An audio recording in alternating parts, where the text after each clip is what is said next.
Bom dia, sejam bem-vindos a mais uma live de sábado. Meu nome é Lidiane, eu peço que vocês compartilhem esse vídeo.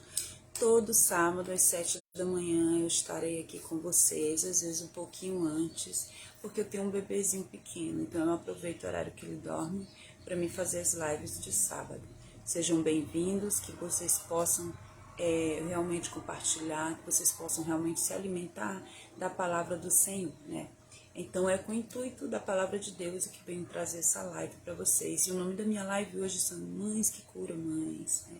Essa foi a palavra que Deus me deu por causa de tudo que está acontecendo na estrutura familiar. Deus tem me falado muito comigo sobre as mães de hoje, sobre como estamos conduzindo nossos filhos, porque tudo que Deus dá para a gente vai devolver para Ele. De que forma, né? Nós vamos devolver para Ele. Quando Ele fala que foste fiel num pouco e sobre o muito te colocarei, né? Então essa palavra é sobre isso. Tudo que nós temos, nós vamos devolver.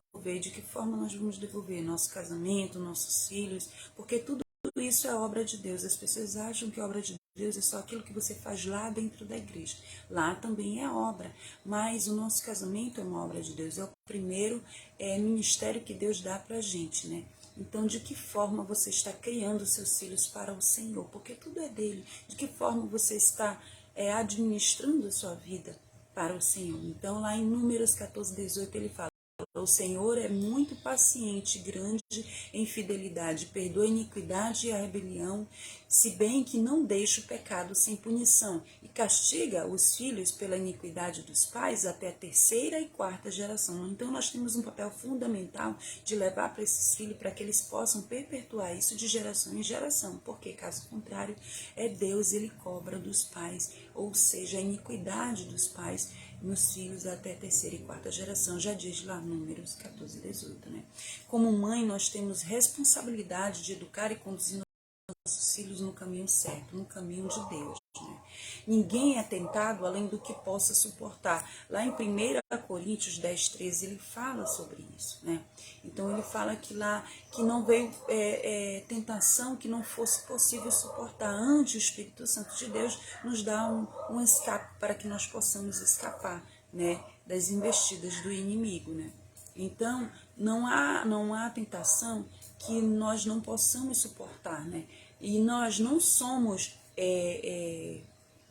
tentados por Deus. Ele fala assim, não por Deus não somos tentados, né? Mas pelos nossos próprios desejos. Isso está escrito lá em Tiago, no primeiro capítulo, do verso 4 ao 15, você pode estar lendo lá, que nós não somos tentados por Deus, mas pelos nossos próprios desejos. Toda mãe tem um papel fundamental, nós sabemos disso, na vida de qualquer ser humano que é criado por uma mãe ou por uma pessoa que cria. Se chegou um filho para você, você é mãe desse filho, por mais que você não tenha gerado ele. Mas Deus deu para você essa responsabilidade porque sabe que você é capaz. Deus não dá um fardo que a gente não possa suportar. Eu não estou falando fardo no sentido pejorativo da palavra, mas é uma responsabilidade que você não pode carregar. Deus não te dá uma responsabilidade além daquilo que você pode suportar. Ele te dá algo que sabe que você é capaz de servi-lo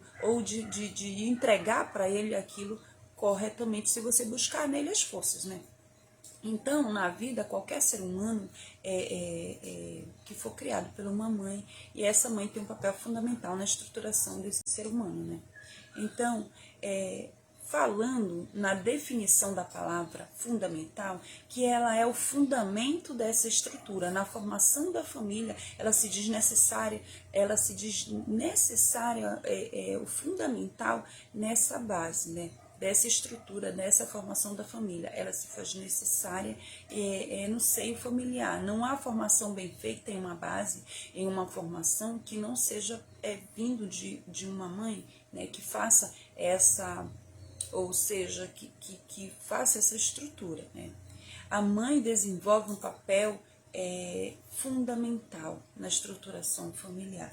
Quando Deus criou Adão e ele criou todos os animais, ele viu que todos os animais tinham uma fêmea e Adão estava sozinho. Lá em Gênesis 2,18, ele disse, não é bom que o homem viva só, farei para ele alguém que lhe auxilie e corresponda, ou seja, uma auxiliadora. A palavra auxiliar vem do latim auxiliares, né?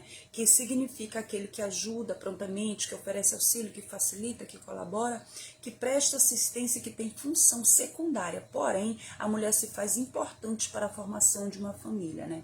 Sem a mulher, o homem sozinho não produz filhos, nós sabemos disso. E Deus deu a Adão uma auxiliadora, aquela que ajudava ele, aquela que iria vir para ajudar, né? Porque ela é uma parte secundária. Porém, ele é o cabeça, né? Porque o homem, ele é o cabeça, ele é o sacerdote da família, né? Mas ela é aquela que ajuda, é aquela que auxilia. Porém, a mulher tem um fator determinante na perpetuação das gerações. A mulher tem um trabalho, uma significação na criação dos filhos. É ela quem fornece a base desse seio familiar. E é dela que se cobra mais esse papel, né? Mesmo que o pai contribua para a educação dos filhos, né, é dela que é cobrado mais, né? Então, lá no Código dos Direitos Civis de 2002, do artigo 1511, você vai ver os deveres e os direitos de uma mulher dentro do casamento, tanto da mulher como do homem. Lá está dizendo que tem direitos igualitários, ou seja, a mulher tem direito igual ao homem. Mas nós vamos ver que não funciona bem assim. Lá ele fala assim, ó, fidelidade, coabitação, que é a junção, né, sexual entre o esposo e a esposa, né, mútua assistência, respeito e consideração, né. Ele está falando aqui que a mesma coisa serve tanto para o homem quanto para a mulher, mas nós sabemos que dentro de um casamento se é cobrado muito mais da mulher nesse papel, nessa questão de mãe, e o restante é cobrado do homem. Por exemplo, a assistência que é financeira, se é cobrada mais do homem do que da mulher, né? Durante esse casamento. Mas da mulher é cobrado o quê? É cobrado ela como mãe, como esposa, né? Quando o filho erra, a primeira coisa que fala, isso não foi educado bem, tu não tem mãe não, né? É a primeira coisa que as pessoas dizem, né? E sabemos que esses deveres e direitos igualitários geralmente não funciona assim tão bem, né? Geralmente é cobrado da mulher o dever muito mais no colo da esposa. Por quê? Porque ela se torna uma base, uma âncora para essa família.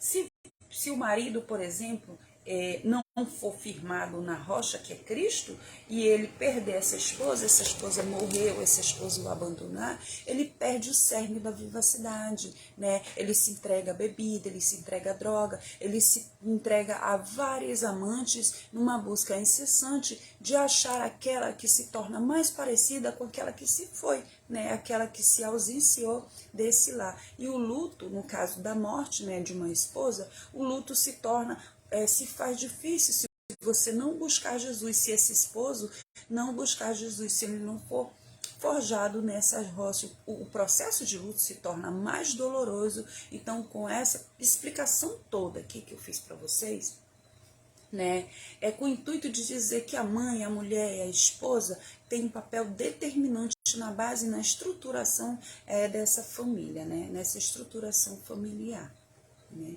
E ela, quando é forjada na rocha, que é Jesus, se torna mais forte, porque ela aprende e compreende o seu valor, o seu papel, o peso das suas palavras, o peso dos seus ensinamentos, que ela passa a esses filhos, não só aos filhos, mas todo ao marido, né? Porque tem uma parte da Bíblia que diz, se você não tem um marido que frequenta a casa de Deus, vá você, porque quem sabe por intermédio do seu comportamento você pode ganhá-lo para Cristo, né? Então a mulher tem um papel determinante disso, né? Na família como um todo. Jesus deve ser o nosso porto seguro, né? A nossa rocha, a nossa fortaleza. É de lá que nós devemos aprender, buscar forças, né? Para construir, né? E ser construídas como mães de uma forma que nós possamos levar uma família mais estruturada, mais organizada, fiel a Deus. Nós somos moldadas por Cristo, reeducadas por Cristo quando nós nos tornamos nova criatura, e depois nós educamos nossos filhos, né? São pessoas que são curadas por Cristo para curar o seu lar, né? Para ter essa curiosidade no seu lar, né? Então, quando nós somos fiel a Deus, nós nos tornamos estruturadas e organizadas, né? Amantes dos valores de Deus, nós aprendemos a amar as coisas que é de Deus e, sobretudo, com Ele nós podemos aprender muito mais coisas. Assim se faz mães, avós, esposas, namoradas, filhas, filhos, mais felizes, né? Mesmo que as aflições cheguem, estaremos firmados. Por quê? Porque estamos na rocha que é Cristo, né? Jesus, nosso Senhor, nosso Salvador, né? O Deus, o dono da nossa vida, né?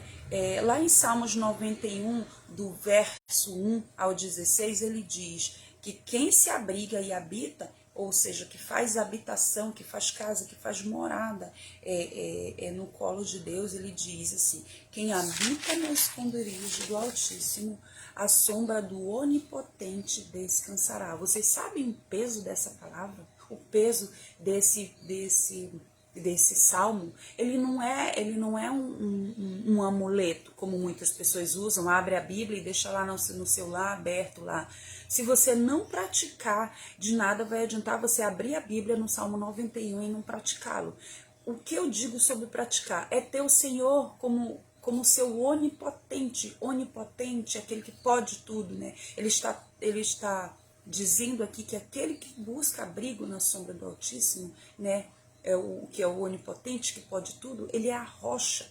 Se você buscar abrigo, você vai encontrar abrigo.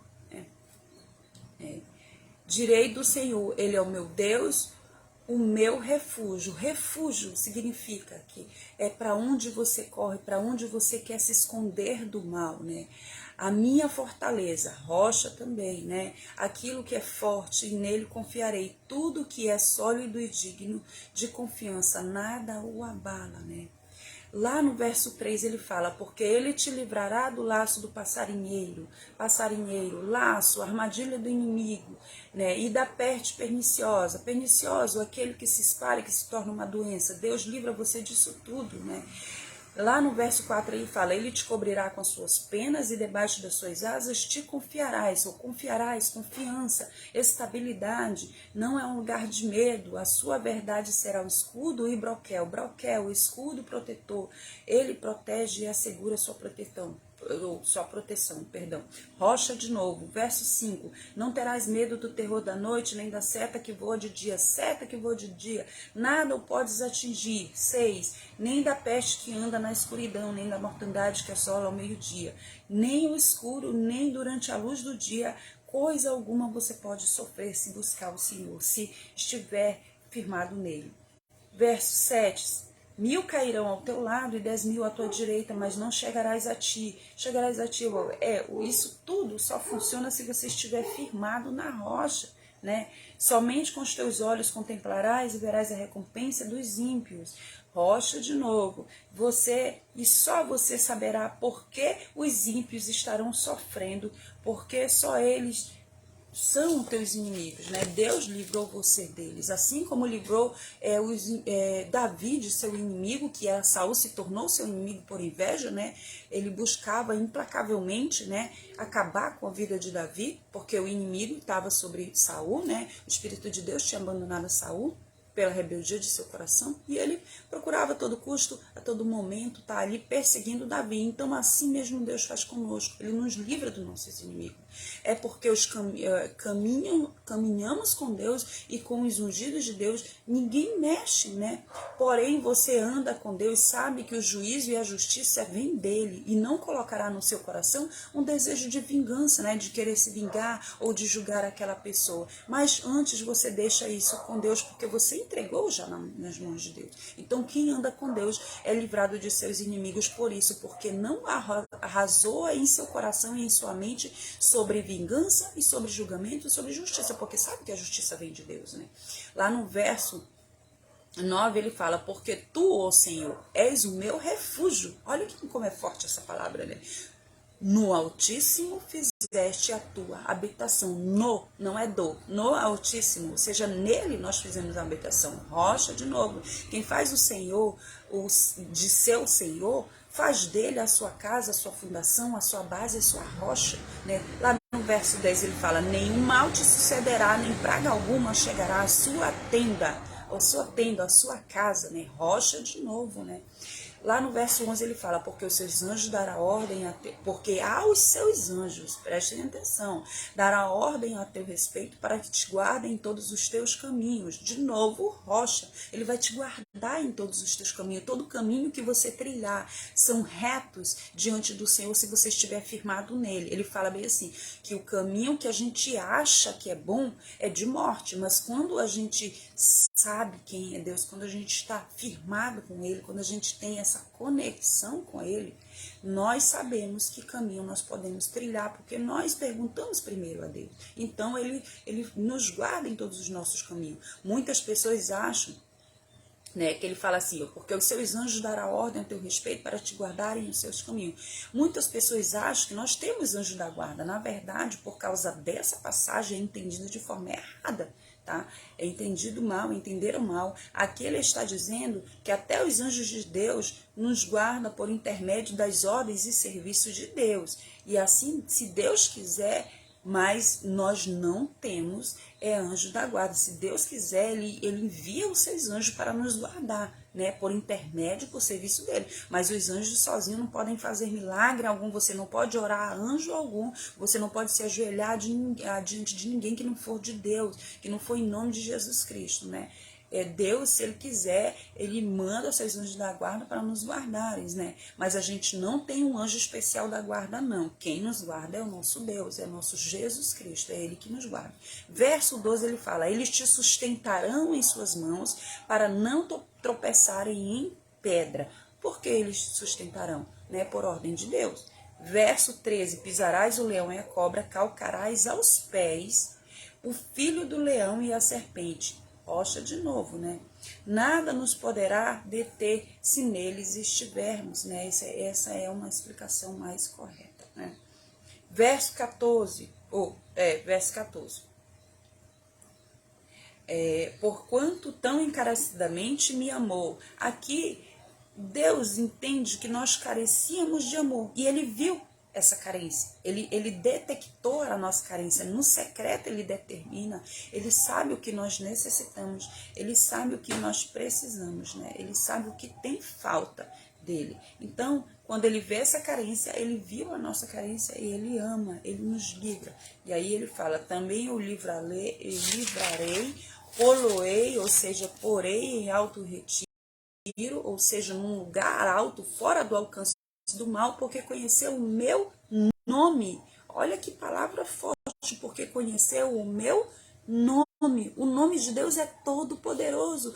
Quando conhecemos o nome de Deus, e o nome do seu Filho Jesus Cristo, nós aprendemos o valor do poder do seu nome, ou seja, rocha de novo, né? Quando Jesus enviou aqueles discípulos para curar, ele fala, vocês expulsarão em meu nome demônios, vocês curarão doenças, vocês sararão pessoas, né? Em meu nome, ou seja, no nome da rocha. Quem é essa rocha? Jesus Cristo. Quando ele virou para Pedro e disse, sobre essa pedra edificarei minha igreja, ou seja, ele lançou uma palavra dizendo que o Senhor Jesus é o nome sobre todo o nome. Versículo 15, ele me invocará e eu lhe responderei, ou seja, a gente vai invocar o nome dele. Olha que poder, né? O diabo morre de medo dos filhos verdadeiros de Deus, daqueles que andam com Deus, daqueles que são justos, não somente aqueles que falam de lábios, mas aqueles que falam, aqueles que vivem realmente, aqueles que são genuínos, porque nem todo mundo que fala Senhor, Senhor, subirá aos céus. Os fariseus sabiam a lei e falavam o nome de Deus o tempo todo,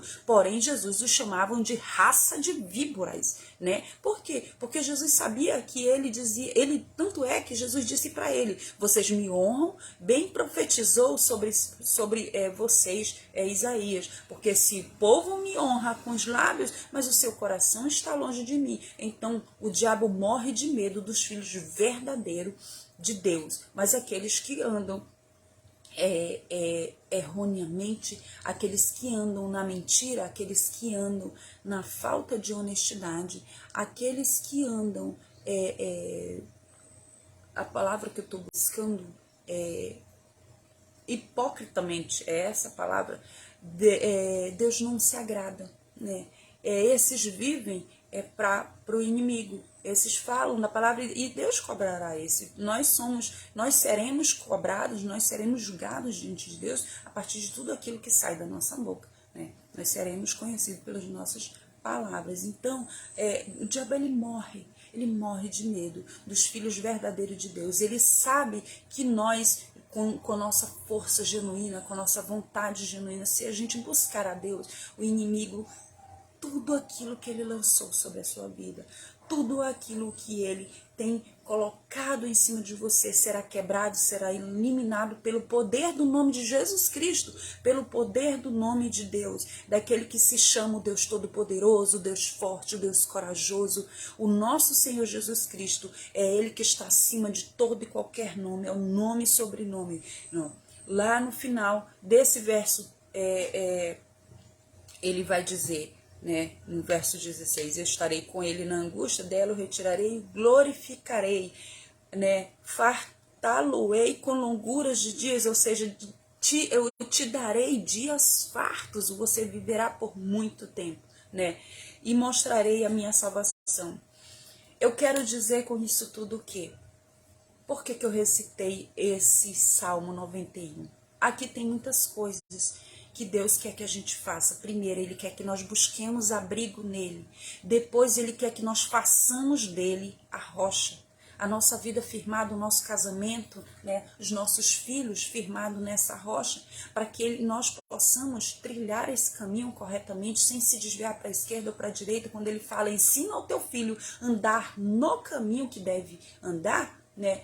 Ou seja, no caminho do Senhor, quando for grande não desviar nem para a esquerda nem para a direita, ele está falando da rocha. Se você for firmado dentro desse caminho como mãe, você vai educar a si mesmo para poder educar os seus filhos. Não existe a gente educar alguém se a gente antes não se educar. Não existe eu pregar a palavra para vocês aqui antes se eu não tiver pregado para mim mesmo, antes se eu não tiver me ajoelhado, chorado, buscado genuinamente no colo de Deus, ser uma pessoa melhor, uma mãe melhor, uma esposa melhor, uma cidadã melhor na sociedade, porque nós temos esse papel, nós temos esse fundamento, né, que se torna fundamental na base estrutural da família, na sociedade como um todo. A mulher tem um papel determinante na sociedade e nós temos que levar isso muito a sério, né?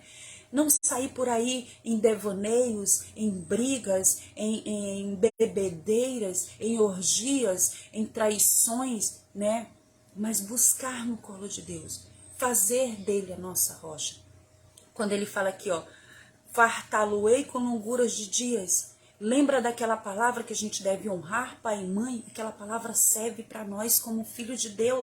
Quando a gente honra a Deus, os nossos dias serão prolongados, nós seremos fartos de dias. Quando ele fala, honre o teu pai e a sua mãe para que os seus dias se prolonguem na terra, esse mandamento também é cumprido com Deus. Primeiramente, é claro, é cumprido com ele, porque quando a gente honra a Deus, a gente honra todo o resto.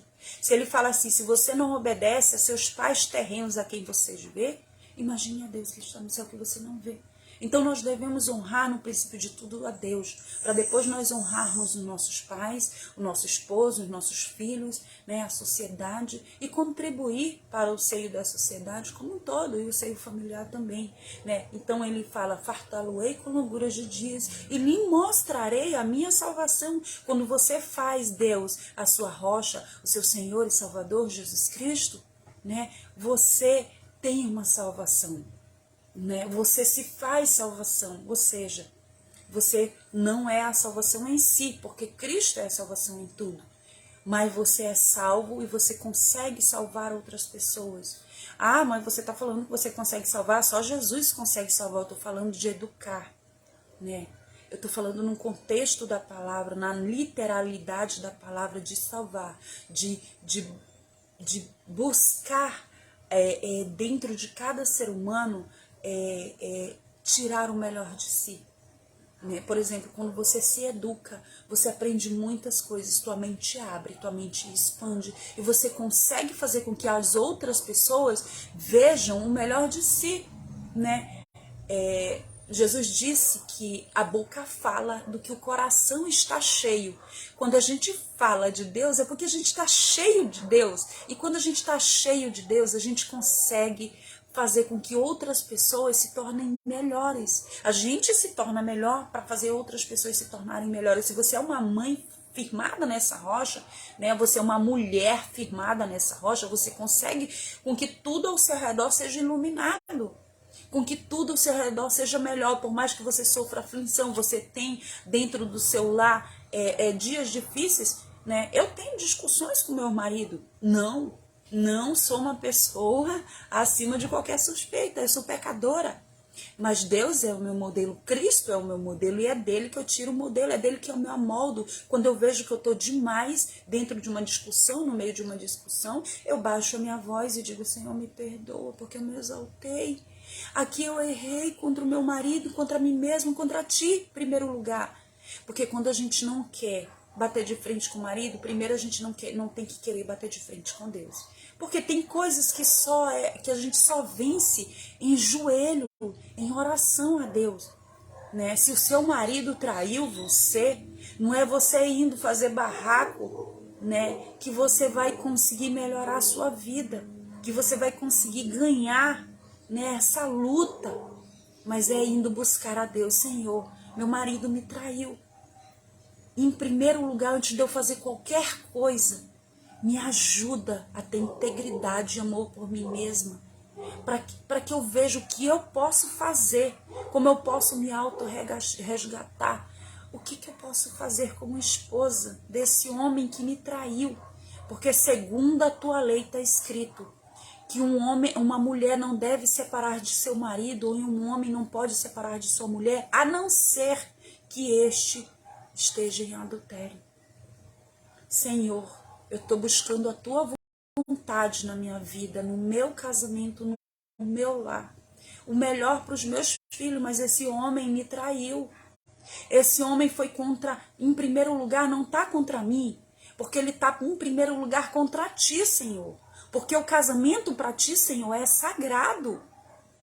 Então ele, em primeiro lugar, ele adulterou não contra mim, Senhor, mas ele adulterou contra o Senhor.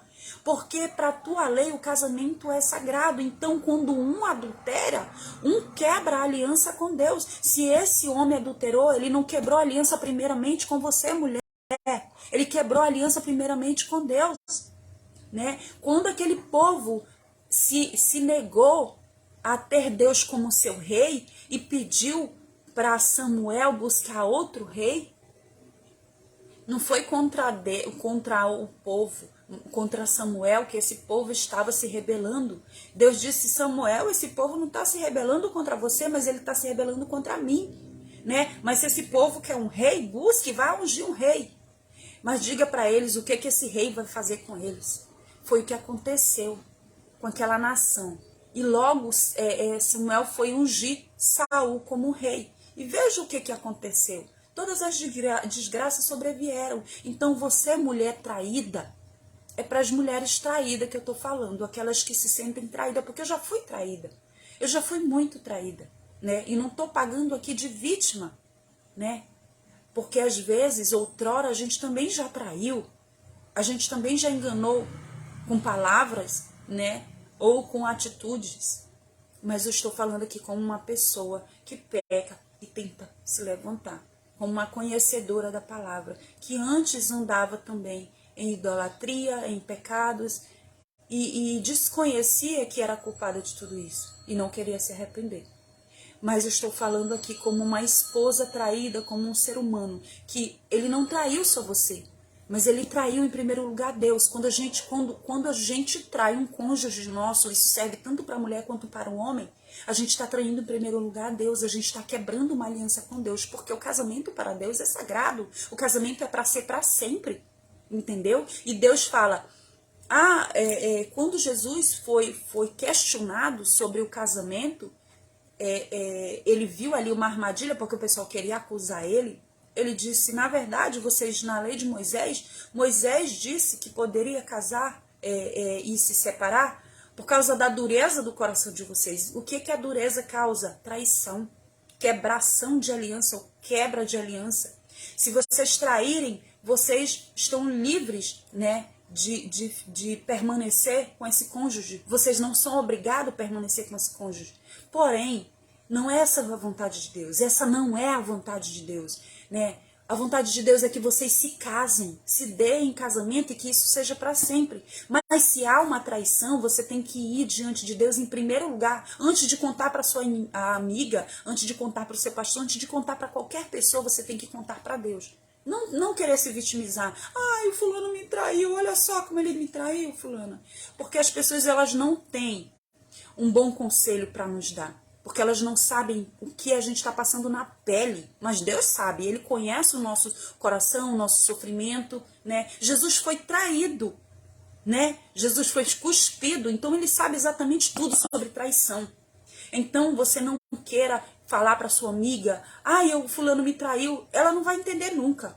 Mas Deus entende, então se ajoelhe diante de Deus. Se você for traída, mulher, ou se você, homem, foi traído, se ajoelhe diante de Deus e busque a Deus. E pergunte a Ele, Senhor, o que eu faço? Porque esse homem, porque essa mulher me traiu, né? Aquela moça fez um escândalo ali na Bemol, tá todo mundo falando dela, todo mundo jogando pedra nela, mas ninguém sabe o que ela, traída, tá passando, né? Aí vem pessoas, mas ela já traiu antes, por isso que ela sofreu isso. Gente, ninguém está acima de qualquer suspeita. Jesus disse que quem não tiver pecado, que atire a primeira pedra. Vocês estão atirando pedra numa pessoa como se não fossem pecadores. Vocês são pecadores, nós somos pecadores. Eu já traí várias vezes, já fui traída várias vezes. Quem sou eu para jogar pedra nessa mulher, ou na amante, ou sei lá em quem? Nós não somos ninguém. E nem melhor que ninguém, nem acima de qualquer suspeito. Nós não somos exemplos para ninguém, mas Cristo é exemplo. Ele é um exemplo perfeito, ele sofreu tudo. Ele sofreu traição, ele sofreu julgamento, né? Ele sofreu acusações, ele sofreu pelas nossas culpas, ele carregou sobre si as nossas dores, as nossas culpas. Por isso que ele gritou naquela cruz, disse, Deus, por que que o Senhor me abandonou? Não era porque Deus tinha abandonado ele ali, mas é porque ele sentiu o peso de todas as nossas transgressões sobre a sua carne. Ele sentiu o peso do nosso pecado na sua carne. Então, antes de você que foi traído, buscar qualquer pessoa ou qualquer rede social para se sentir vitimizado ou para querer se vitimizar, busque a Deus. Ele vai te dar o cerne, ele vai te dar o direcionamento, ele vai te auxiliar. Quando Jesus disse que ia subir ao céu, ia mandar um outro ajudador, um outro auxiliador, ele estava falando do Espírito Santo, e é esse Espírito Santo que você tem que buscar. Não rede social, não pessoas que vão te julgar, que não vão saber o que você está passando. Mas busque a Deus. Pare de se envergonhar, de buscar a Deus, porque pecou. Deus já sabe que você pecou, Deus já sabe o que você está passando, o que você está sofrendo. Então busque a Deus. Mas não jogue pedra em ninguém, não busque de alguém uma palavra de consolo que ninguém tem para dar. Mas Deus tem, porque Ele é o nosso exemplo perfeito, exímio, genuíno, verdadeiro. Nele não há mácula alguma. Então nós devemos buscar no colo do Senhor. E não em redes sociais, em escândalos que as pessoas vão fazer você se sentir mais deprimido, pior ainda. Muitas pessoas vão te dar conselho que não é necessário lhe dar. Quando eu me separei do meu marido, eu passei 9 meses separada do meu esposo. As pessoas me davam conselho do tipo, arranja um velho para te bancar. Gente, olha só que tipo de conselho a pessoa me dava. Isso é um conselho que se dê a uma esposa que está sofrendo. Né? O meu marido não me traiu, gente, tá? Só para vocês saberem. Ele é um homem maravilhoso até agora, porque nós buscamos na rocha. Não porque nós não somos pecadores, mas porque nós buscamos Cristo. E a gente busca todo dia se santificar. O que é se santificar? Se afastar das coisas do mundo. Porque a gente tem que andar na contramão desse mundo. A gente quer mãe, a gente quer esposa, a gente quer esposa, a gente tem que andar na contramão do mundo. A gente não tem que buscar no colo das pessoas, porque ninguém tem nada para nos oferecer. Ele fala que a sabedoria do mundo para Deus é loucura. Né? E a sabedoria de Deus para o mundo é loucura. Porque os homens se fizeram sábios, mas se tornaram loucos. Mas as pessoas que buscam em Deus para o mundo é louco. As pessoas podem achar, esse bando de crentes são tudo doido, né? Acredita num ser que vai vir, que vai salvá-lo, mas eles não entendem, porque eles não enxergam com os olhos da fé. Eles não enxergam com os nossos nossos olhos espirituais, porque eles não entendem que antes de existir o físico, o espiritual já existia muito antes. Quem foi que criou o mundo físico? Foi Deus, quando ele disse haja luz. Ele é um espírito que paira sobre as águas, está escrito lá em Gênesis 1. Ele fala, e o Espírito de Deus pairava sobre as águas, e disse Deus, haja luz. Olha que maravilhoso! Antes do físico ser criado, gente, o Espírito de Deus já era, ele já existia. Então você não pode dizer que só existe o físico. Quando Deus já existia, quando esse Espírito já existia, ele é sobre todo o nome. Ele é Deus. Quando ele falou com Moisés na sarça ardente, Moisés disse, como é o teu nome? Como eu vou te apresentar? Que nome eu vou dar? Ele fala, diga a esse povo que eu sou o eu sou. Ou seja, eu já sou. Eu existo desde sempre. Eu não nasci, ninguém me criou, eu sou. Então, antes do mundo físico existir, gente, o espiritual já foi criado. Então Deus existe sim, e você sente ele na sua vida se você buscar. Os milagres de Deus são mais físicos do que você pode imaginar. O sobrenatural de Deus é mais físico do que você pode imaginar. Perdão, é que eu me emociono diante de Deus, sabe por quê? O amor dele é tão grande que a gente consegue transbordar isso, sair em lágrimas, sair em palavras, sair de toda forma possível, sair em forma de amor. E eu vim aqui falar para as mães, né? Eu comecei falando para as mães, o Espírito Santo vai usando a gente e a gente vai falando. Por quê? Porque a gente se enche do Espírito Santo e a gente vai falando as palavras e vai se derramando diante dele. Então, gente, essa live é para falar das mães, para as mães. Eu sei que muitas de vocês têm um fardo pesado. Com tudo isso, eu não estou usando o termo pejorativo, eu já disse, né? De fardo, mas nós carregamos na nossa costa a estruturação familiar. De nós é cobrado muito mais coisa. Quando o nosso filho erra, a primeira pedrada vem na mãe. Esse menino não tem mãe, não, né? O menino foi preso porque roubou. Esse menino não tem mãe para educar, né? Ele não ensinou que desde criança não se rouba, né? Quando o filho usa droga, a mãe desse menino não ensinou que droga não presta para ele. Os pais desse menino não tem pais, né? Ou seja, estrutura familiar, gente. Estrutura familiar. Então a mãe é apedrejada muito mais do que o pai, né? O pai é apedrejado sim. Né? Não estou aqui dizendo que o pai se faz desnecessário, que não é, tá? Isso é mentira. Um pai e uma mãe se faz necessário para um filho, para ter uma estruturação familiar. Quando um ou outro sai desse lar, a desestruturação começa, né? O declínio dessa vida desse filho começa. Se ele não buscar Deus, ele não consegue achar o meio, ele não consegue achar um caminho correto, ele não consegue se firmar. Ele começa a ter vários tipos e todo tipo de problemas com droga, com problema com relacionamento, problema emocional, espiritual, problema físico, problema de doença, de tudo que é jeito. Se ele não buscar Deus, que é o seu pai, que é o pai de tudo isso que eu estou falando aqui para vocês. Então, nós devemos buscar Deus, nós devemos nos firmar na rocha, nós devemos pôr nosso casamento diante de Deus, nosso marido, nossos filhos, né, a nossa vida em primeiro lugar. Nós devemos nos formar com Cristo, porque Ele é nosso mestre, Ele nos ensina. Não era à toa que os discípulos o chamavam de um mestre.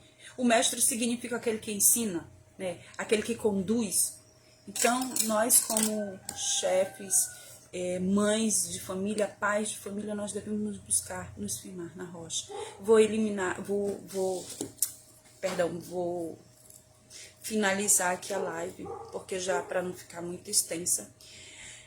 Peço que vocês compartilhem essa live, que vocês busquem compartilhar a palavra do Senhor, que isso vai servir para muitas mães, né? Mães jovens, não desperdice a sua jovialidade com as coisas do mundo, não se deslumbrem com as coisas do mundo, porque são passageiras, mas ensina o teu filho, né, a andar no caminho do Senhor. Busca tesouros no céu, que são eternos, né?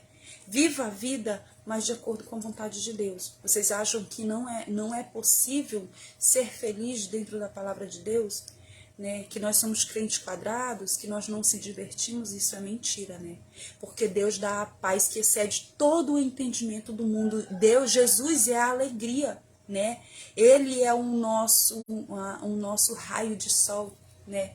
Ele é a estrela da manhã, por isso ele é chamado a estrela da manhã. Porque você já viu a estrela da manhã, que é o sol? Ele vem iluminando tudo, botando alegria em tudo, né? Dá clareza a tudo. Vida, vivacidade. Então, ele nos dá alegria, né? Ele enche o nosso coração de força para que a gente possa aguentar, né? Ser aquela mulher forte, aquela mãe guerreira, aquela mulher, aquela esposa que consegue aconselhar o seu marido, aquela esposa que consegue entrar em contenda com o marido, mas que consegue sair sem falar palavras de baixo calão para o marido, sem humilhar o marido, sem expor ele ao ridículo na frente dos outros, né? É uma esposa que conversa, que discute, mas conversa, sabe? Não sei se vocês me entendem, né? Porque eu discuto com meu marido, sim. Mas eu falo, eu vou parar por aqui, porque eu já tô indo adiante demais. Logo eu peço perdão para ele, peço perdão em primeiro lugar para Deus, né?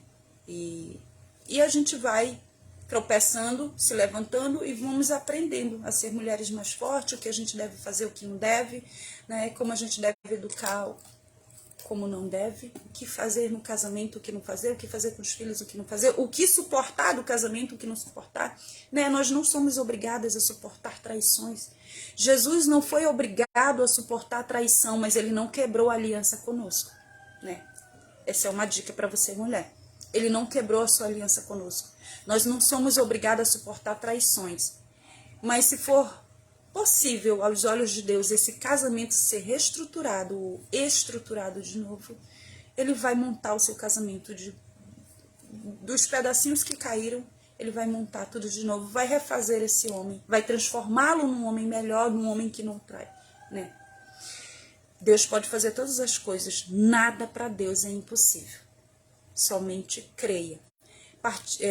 Eu peço que vocês participem todo sábado dessa live e compartilhem para mim. Amo vocês em Cristo e até a próxima, se assim Deus permitir.